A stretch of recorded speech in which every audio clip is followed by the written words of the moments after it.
Hello everyone, ரொம்ப டஃப்னு நினைக்கக்கூடிய net cloth attaching எப்படி ஈஸியாக பண்ணலாம் அப்படின்னு ஸ்டெப் பை ஸ்டெப்பாக இன்றைக்கி நம்ம பார்க்க போகிறோம். உங்களுக்கு இதில் ஏதாவது டவுட் இருந்தால் கண்டிப்பாக எனக்கு கமெண்ட் பண்ணுங்கள், நான் ரிப்ளை பண்ணுறேன். நம்ம ஒர்க் பண்ணக்கூடிய ப்ளவுஸ் ரெட் கலர், ஸோ நான் ரெட் கலர் நெட் ஃபேப்ரிக் தான் எடுத்திருக்கேன். அதை செக்யூர் பண்ணுறதுக்காக பால் பின்ஸ் எடுத்துக்கிறேன். ஸ்டெப் 1, நமக்கு வேணுங்கிற ஷேப்பை ப்ராப்பராக ட்ரா பண்ணி எடுத்துக்கோங்க. எடுத்துக்கிட்டு அது மேலே நெட் ஃபேப்ரிக்கை அட்டாச் பண்ணணும். ஸ்லீவில் ஏரோ ஷேப்பில் நான் நெட் கிளாத் அட்டாச் பண்ண போகிறேன். ஸோ நான் அதுக்கு ஏற்ற மாதிரி ட்ரா பண்ணி எடுத்துக்கிட்டு இப்போ அது மேலே நெட் கிளாத்தை நம்ம ஃபிக்ஸ் பண்ணுறோம். நெட் கிளாத்தை பின் பண்ணுறது ஸ்டெப் 2. பின் பண்ணுறது வந்து பார்த்திங்கன்னா நம்மளோட ஸ்டிச்சிங் லைனுக்கு அவுட்டர் லேயரில் தான் நம்ம பின் பண்ணணும். நெட் ஃபேப்ரிக்கில் எந்த ஒரு சுருக்கமோ லூஸோ இல்லாமல் டைட்டாக நீங்கள் பின் பண்ணணும். ஃப்ரேமில் நம்ம கிளாத்தை ஃபிக்ஸ் பண்ணியிருக்கையில் எந்தளவுக்கு ஒரு டைட்னஸ் இருக்குமோ அதே டைட்னஸ் நமக்கு நெட் கிளாத் மேலேயுமே இருக்கணும். அதுக்கேற்ற மாதிரி எல்லா சைடுமே டைட் பண்ணி நல்லா செக்யூர் பண்ணிக்கோங்க. அப்போ தான் நம்ம ஒர்க் பண்ணவுமே கம்ஃபர்டபுளாக இருக்கும். ஒயிட் கலரில் லைன் இருக்குது பார்த்திங்களா, அது மேலே தான் நான் ஸ்டிச்சஸ் போட போகிறேன். ஸோ நான் அதுக்கு அவுட்டர் லைனில் இப்போ பின் வச்சு செக்யூர் பண்ணுறேன். பின் வச்சு செக்யூர் பண்ணுறது ரொம்ப தூரமாக இல்லாமல் இந்த மாதிரி பக்கத்தில் பண்ணிக்கோங்க. அப்போ தான் உங்களுக்கு கரெக்டான ஒரு டைட்னஸில் அந்த ஃபேப்ரிக் வந்து ஹோல்ட் ஆகும். ரொம்ப தூரமாக நீங்கள் பின் பண்ணிங்க அப்படின்னா அந்த நெட் கிளாத்தோட ஷேப்பு வந்து உங்களுக்கு ப்ராப்பராக இருக்காது. நெட் கிளாத்தை ஃபிக்ஸ் பண்ணதுக்கு அப்புறம் இப்போ நாம் அந்த லைன் ஃபுல்லாக ஸ்டிச்சஸ் போட்டுக்கலாம். இப்போ பாருங்கள், ஃபேப்ரிக் இருக்கிறதுக்கு ஈக்குவலாக எனக்கு நெட் ஃபேப்ரிக்குமே அந்த டைட்னஸ் இருக்குது. மேலே வந்து நெட் ஃபேப்ரிக் வச்சதே தெரியல. இப்போ கீழே இருக்க லைன் வந்து எனக்கு மேலே எனக்கு கொஞ்சம் டிஃபைனாக தெரியணும் அப்படிங்கிறதுக்காக நெட் கிளாத்தை வச்சதுக்கப்புறம் மேலேயும் நான் கொஞ்சம் அந்த லைனை டார்க்கர் பண்ணிக்கிறேன். ஏன்னா நமக்கு மார்க்கிங் வந்து ப்ராப்பராக இருந்தால் தான் ஒர்க் வந்து ஃபினிஷிங்காக இருக்கும். இப்போ நம்ம எந்த த்ரெட்டில் ஒர்க் பண்ண போகிறோம் அப்படின்னா ஜரியில் இல்லை, சில்க் த்ரெட்டில் தான் நம்ம ஒர்க் பண்ண போகிறோம். நார்மலாக எப்போவும் நான் சரி தான் யூஸ் பண்ணுவேன். பட் ஆனால் இந்த டைம் நம்ம நெட் கிளாத் அட்டாச் பண்ணுறது இன்விசிபிளாக வைக்க போகிறோம். ஸோ அதுக்காக நான் செல்ஃபாகவே சில்க் த்ரெட் எடுத்திருக்கேன். ரெட் கலரு கிளாத்து, அதுக்கேற்ற மாதிரி ரெட் கலர் சில்க் த்ரெட் எடுத்திருக்கேன். ஸ்டெப் 4 வந்து நம்ம ட்ரா பண்ண லைன் ஃபுல்லாக செயின் ஸ்டிச் போட்டுக்கோங்க. செயின் ஸ்டிச் போட்டு தான் நம்ம அது மேலே சிக்ஸாக் போடணும். சிக்ஸாக் வந்து ஸ்டெப் 5.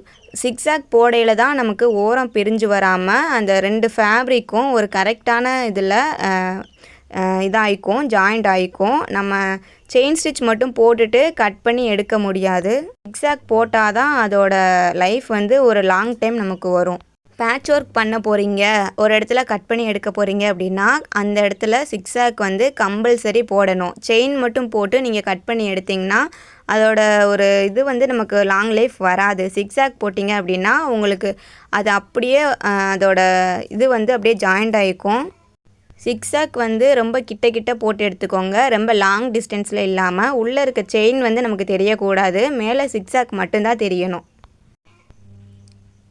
இப்போது சிக்ஸாக் போட்டு எடுத்ததுக்கப்புறம் பாருங்கள், இந்த மேலே இருக்க லைன் வந்து நான் நெட் கிளாத் கட் பண்ணி எடுத்துட்டேன்.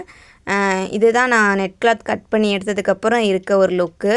கீழே இருக்க லைனில் இன்னும் நெட் கிளாத் கட் பண்ணலன்னா இங்கே பாருங்கள், ஸ்டிச்சஸ் போட்டு முடித்தாச்சு. இப்போ நம்ம வந்து கீழே எப்படி நான் அதை எப்படி கட் பண்ணி எடுத்தேன் அப்படிங்கிறத காட்ட போகிறேன். ஃபஸ்ட்டு நம்ம செக்யூர் பண்ண பின் எல்லாமே நம்ம ரிமூவ் பண்ணிக்கலாம். ரிமூவ் பண்ணிவிட்டு இப்போ நம்ம அந்த நெட் ஃபேப்ரிக்கை எக்ஸஸாக இருக்க நெட் ஃபேப்ரிக்கை கட் பண்ணி எடுத்துக்கலாம். நம்ம ஃபேப்ரிக் கட் பண்ணுறதுக்கு முன்னாடி ஒரு இம்பார்ட்டண்ட்டான ஸ்டெப்பு, அது என்னன்னா க்ளூ அப்ளை பண்ணுறது. பின்னை ரிமூவ் பண்ணிவிட்டு நம்ம எக்ஸஸாக இருக்க நெட் கிளாத்தை கட் பண்ணி எடுத்துக்கலாம். க்ளூ அப்ளை பண்ணுறது எப்படின்னு பார்க்கலாமா? க்ளூ எதுக்காக அப்ளை பண்ணுறோம் அப்படின்னா நமக்கு ரா எட்ஜஸ் பிரிஞ்சு வராமல் இருக்கிறதுக்காக. க்ளூ அப்ளை பண்ணி நம்ம கட் பண்ணி எடுக்கையில் நமக்கு வந்து ஓரம் பிரிஞ்சு வராது. அது ஒரு ஃபினிஷிங்கான லுக்கில் நிற்கும். எந்த இடத்துலையுமே உங்களுக்கு நூல் வந்து வெளியில் வராது. இந்த மாதிரி ஸ்டிச்சஸ் ஓரம் ஃபுல்லாக க்ளூ அப்ளை பண்ணி அதை ஃபிங்கர் யூஸ் பண்ணி டேப் பண்ணி விட்ருங்க. நல்லா ஸ்ப்ரெட் பண்ணுங்க. அப்போ தான் உங்களுக்கு அந்த ஸ்டிச்சஸுமே ஸ்ட்ராங்காக ஹோல்ட் ஆகிக்கும். நீங்கள் கட் பண்ணி எடுக்கையில் ஸ்டிச்சஸ் மேலே எதுவும் பட்டால் கூட உங்களுக்கு அந்த தையல் பிரிஞ்சு வராது.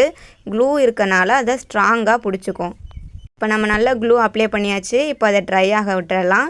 இப்போ நான் மேலே இருக்க எக்ஸ்ட்ரா நெட் கிளாத்தை கட் பண்ணி எடுக்கிறேன். பாருங்கள், ஸ்டிச்சஸ்ஸு பக்கத்தில் வச்சு தான் நான் கட் பண்ணி எடுக்கிறேன். ரொம்ப வெளியில் நெட் ஃபேப்ரிக் தெரிகிற அளவுக்கு நான் விடலை. சிக்ஸாக் போட்டனால நமக்கு ஃபேப்ரிக் வந்து பிரிஞ்சும் வராது. இப்போது இந்த ப்ளவுஸோட டிசைனில் இருக்க சென்டரில் இருக்க கிளாத்து, அதாவது ப்ளவுஸோட கிளாத்தை நம்ம கட் பண்ணி எடுக்க போகிறோம். மேலே இருக்க எக்ஸ்ட்ரா நெட் கிளாத் எல்லாமே நம்ம கட் பண்ணி எடுத்தாச்சு. கீழே இருக்க ஃபேப்ரிக் நம்ம கட் பண்ண போகிறோம். ஸோ நான் மேலே இருக்க நெட் ஃபேப்ரிக் தனியாக, கீழே இருக்க ப்ளவுஸ் ஃபேப்ரிக் தனியாக பிரிக்கிறதுக்காக சின்னதாக ஒரு ஹோல்ஸ் போட்டு அதுக்குள்ளே நான் நீடில் இன்சர்ட் பண்ணி ரெண்டையும் நான் பார்ட்டாக பிரித்து கட்ரு வச்சு கட் பண்ணுறேன்.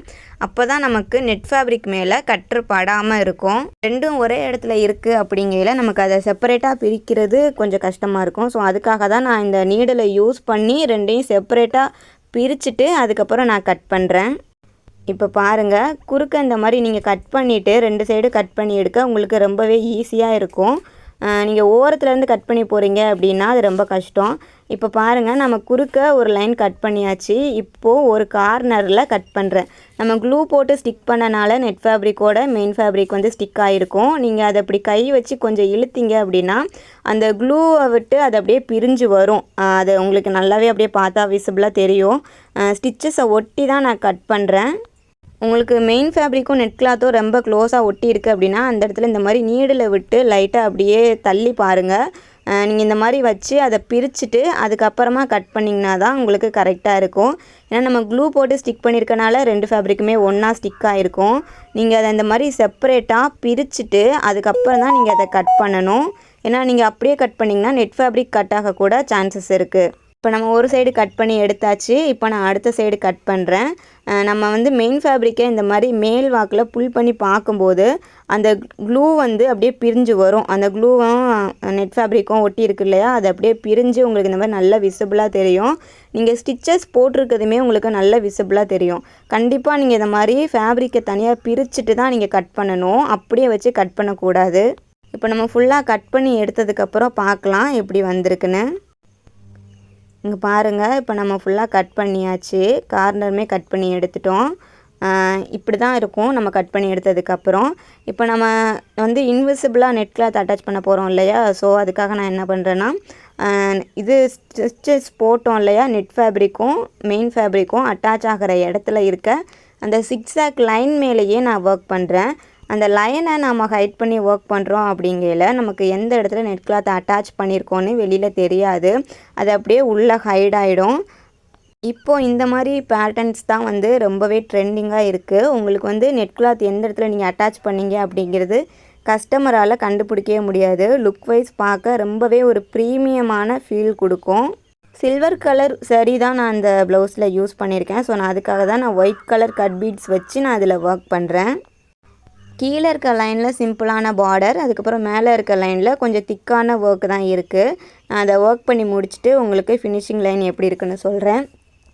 உங்களுக்கு வந்து அந்த லைனை ஹைட் பண்ண வேணாம் அப்படின்னு தோணுச்சுன்னா நீங்கள் ஸ்டிச்சஸ் லைனுக்கு கீழே கூட நீங்கள் ஒர்க் பண்ணலாம். நான் அந்த லைனை ஹைட் பண்ணணும் அப்படிங்கிறதுக்காக அந்த லைனுக்கு, அதாவது ஸ்டிச்சஸ்க்கு மேலேயே நான் ஒர்க் பண்ணுறேன்.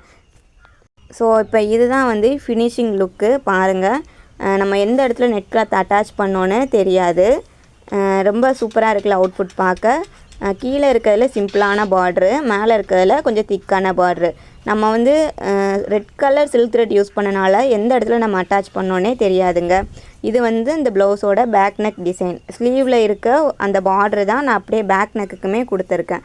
நம்மக்கிட்ட ப்ரைடல் ப்ளவுசஸ் எல்லாமே அஃபோர்டபுளான ரேஞ்சஸில் பண்ணி கொடுத்துட்ருக்கோம். நீங்களும் பண்ணிக்கணுன்னா ஸ்க்ரீனில் ஷோ பண்ணியிருக்க நம்பருக்கு வாட்ஸ்அப் பண்ணுங்கள். தேங்க்யூ.